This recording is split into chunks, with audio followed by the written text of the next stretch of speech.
Hello guys, welcome to Essence Academy channel. आप लोग बहुत बहुत स्वागत है मेरे प्यारे चैनल एसेंस एकेडमी पे।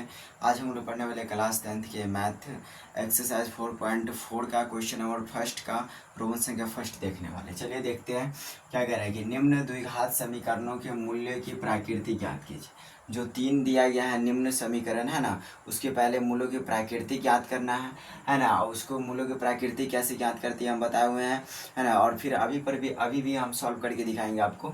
फिर अगर उसकी मूल्यों की यानी मूल्यों की जो प्राकृतिक निकालेंगे, यदि उसकी मूल्य का जो अस्तित्व होगा, है ना, वो अस्तित्व अगर मूल्यों का अस्तित्व होगा, है ना, अगर होगा तो उसका हम लोग क्या ज्ञात करें, यानी कि मूल्यों का अस्तित्व हो तो उन्हें ज्ञात करें, है ना। ज्ञात क्या करना है, यानी कि जो देखो ध्यान से यहाँ पे क्या करना है, ध्यान से देखिए एक बार क्वेश्चन में बुक देख दीजिए। निम्नलिखित द्विघात समीकरणों के मूलों की प्रकृति ज्ञात कीजिए, यदि मूलों का अस्तित्व हो तो उन्हें ज्ञात कीजिए। देखिए ध्यान से पहले क्या करना है, जो निम्न समीकरण दिया गया उसका मूल्य यानी कि डी का मान ज्ञात करना है। डी का मान किससे, तो ध्यान से देखिए डी का मान यानी कि मूल्यों का प्रकृति तो हम लोग किससे ज्ञात करते हैं, डी बराबर बी स्क्वायर माइनस 4ac।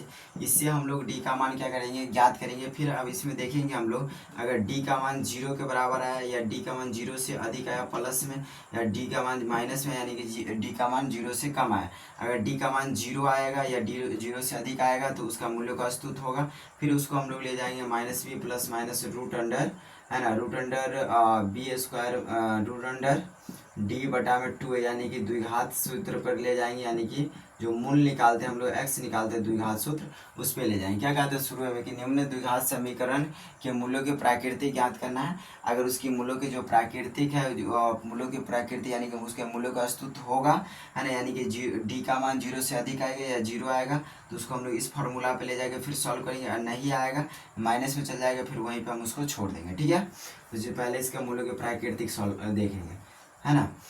चलिए हम लोग इस क्वेश्चन को सॉल्व करते हैं। क्या लिखेंगे, मूल्यों की प्रकृति कैसे ज्ञात करेंगे। सबसे पहले लिखेंगे यहाँ फिर ए का मान कितना होगा 2, फिर बी का मान कितना हो जाएगा माइनस का 3, फिर सी का मान कितना हो जाएगा हमारा 5 हो जाएगा। फिर यहाँ पे लिखेंगे हम लोग हम जानते हैं जानते क्या है, तो डी बराबर क्या होता है फॉर्मूला बी स्क्वायर माइनस में 4ac।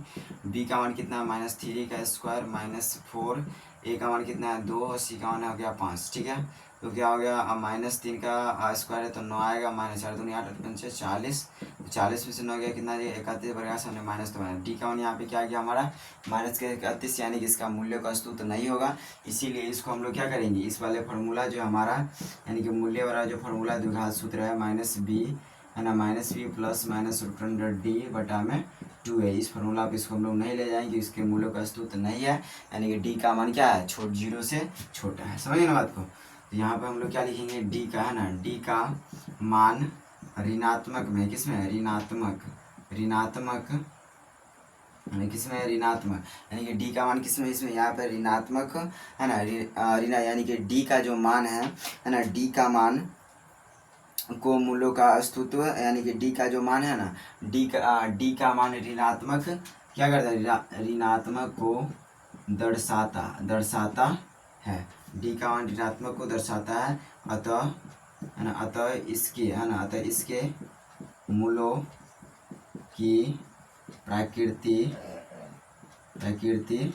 नहीं है, नहीं है। समझिए ना बात को। ये हमारा हो गया ये, यानी कि एक्सरसाइज 4.4 का क्वेश्चन नंबर 1 का रोमन संख्या 1 को देखिए इस वीडियो में। ठीक है, मिलते हैं हम लोग एक अगले से वीडियो में, तब तक के लिए इतना ही, है ना।